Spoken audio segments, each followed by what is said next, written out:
Don't mess with clouds. That's what I'll say before I start this story. If you do anything to mess with clouds, they're floating or they're changing, they'll start to get annoyed at you. Keep going and they'll start to hate you. And when they hate you, well, let me tell you what happened to Abbott Kennedy. Abbott was a simple man, worked at a lighthouse. It was the late 60s then, but Abbott didn't hear about all this newfangled hippie stuff. No. Abbott liked his solitude and his clouds. His technical job was to take care of the lighthouse and occasionally guide passing ships, but no one had asked for Abbott's help in years. But Abbott didn't care because Abbott loved cloud watching. You know how when you're a kid, you like to point out how clouds resemble particular shapes? That one looks like a bunny. That one looks like a square. But eventually you grow out of it. Well, Abbott never grew out of it. He looked in his telescope. Oh, you formed into a fluffy little polar bear today, did you? Abbott was Irish. How cute. A little polar bear Abbott looked into the sun. The cloud had moved out of the way. Because Abbott used a telescope during the day, this happened to him pretty often. Cheeky little cloud. You moved so you blinded me. Well, it won't be that way for long. Abbott tinkered on his machine. It was almost ready. Abbott wasn't the sharpest tool in the shed, but he'd had some engineering training and a lot of time on his hands. So he finally figured it out. A cloud capturer. The way it worked was it sucked clouds from far away and put it into a little miniature terrarium for him to look at. It lit up so Abbott could look at his clouds all day and night. He looked up at the clouds. That'll do, so I can never be without you. Abbott never married, never wanted to. The only partner he ever wanted was clouds. If it was 2025, he might have been called cloud sexual, but there was no such thing back then. I don't know what I'll do if I'm next to you, Abbott said. But one day he would find out. The next day, everything was operational. The sun had just risen, and the cloud capturer was running. All Abbott had to do was turn it on. Abbott went to turn the machine on.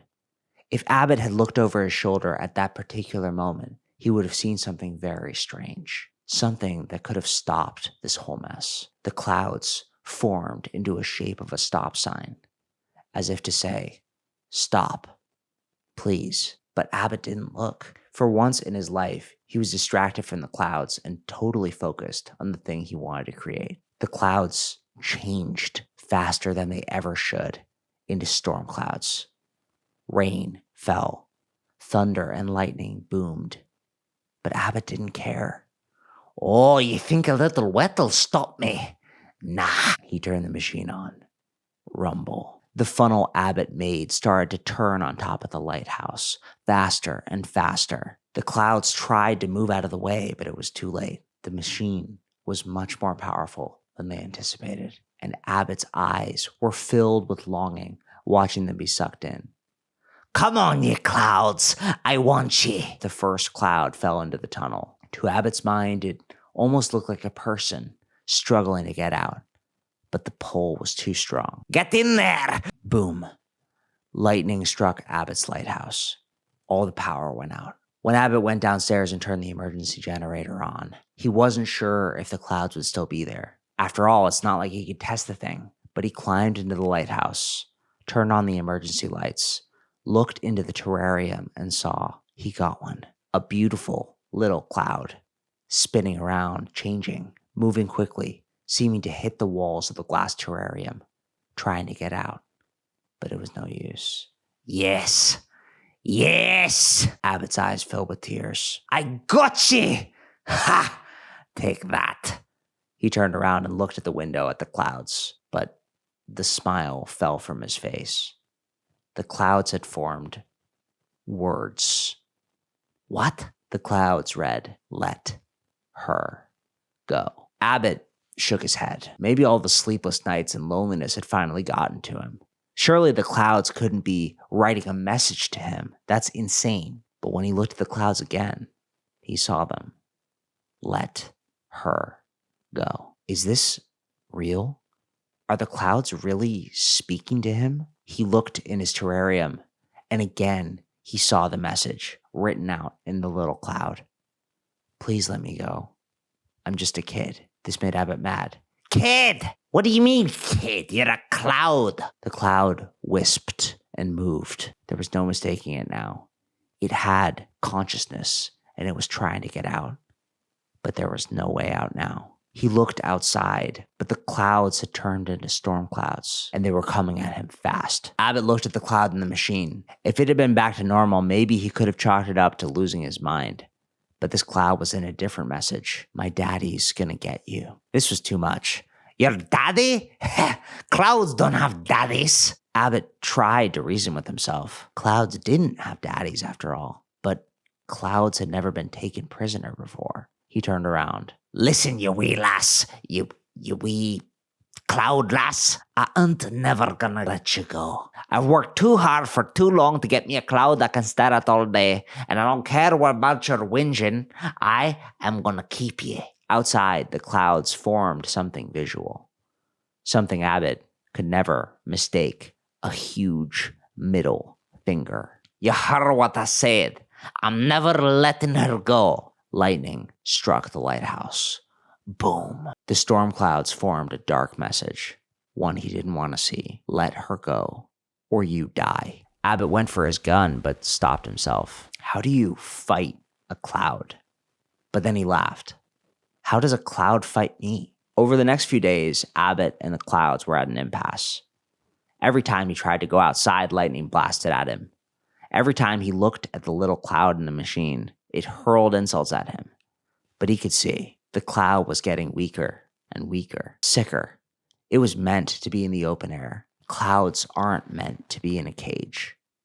It was dying. As far as having a cloud goes, Abbott didn't like it that much. But Abbott wasn't about to just let it go, not easily. So one day, Abbott stood on top of his lighthouse and looked out the window. He looked at the clouds, which had formed all manner of insults and threats, and he laughed. Ha! What else are you gonna do? I've got food in here. I've got weapons. No damn cloud's gonna stop me from achieving my dream. The clouds formed a dark message in the sky. I'm coming to get my daughter. You won't like me when you see me. Final warning. And Abbott didn't want to admit it, but he was afraid. Who was writing these messages? Where did they come from? How did humans not know about it? But he was stubborn. He wasn't going to let it go. The wind picked up. The clouds formed a cone in the sky. And even though Abbott didn't see it, he knew. Tornado. Batten down the hatches! He grabbed the machine and went down to the lighthouse basement. They made this place in the Second World War. It would hold. Smash. That would be the top of the lighthouse. Crash. That would be the first floor. The tornado wouldn't get Abbott if he and his cloud were underground, right? The wind blew and blew. Lightning struck outside of the basement door. Abbott held his gun, shaking, but he was right. The tornado couldn't take the door off. Clump. The heaviest footstep Abbott had ever heard sounded in the distance. Clump. Right on top of where he was hiding. He looked at the cloud in the terrarium. It was barely more than a wisp, the size of an inchworm. What is it? Tell me! It was dying. It couldn't tell him even if he wanted to. Clump. Whatever was outside was right outside his door. Do you know what it's like to have a dream, little cloud? Rip. Something huge ripped the basement door off. Blam. Abbott fired his gun, but it was no use. A huge thing of storm and rain and wind stepped into the basement. It wasn't a cloud, not the way Abbott thought of it. No, not even a scary cloud. All the air sucked out of the basement in a second, and Abbott's eyes couldn't believe what he saw. Its blue skin and stormy eyes and cloudy beard contorted into an expression of rage. And it said, "You think you can take my children from me?" And Abbott didn't have the air to speak, but if he did, he would beg for forgiveness. But like the Master of Clouds told him, he already had his final warning. Kaboom! The cloud god's lightning fingers tore Abbott into shreds. And even though Abbott was nothing more than bone and guts and ash on the walls of the basement, the little cloud formed a microscopic message for him. Yes, I did have a dream, until you took it away from me. The little cloud's daddy broke the machine. He set her free, but she was never the same again. Clouds don't die, they just change. But she never forgot what it was like to be caught. Never strong or happy or free. Not fully. Never again, because some stupid Irishman decided to mess with clouds. Thanks for watching. Bye.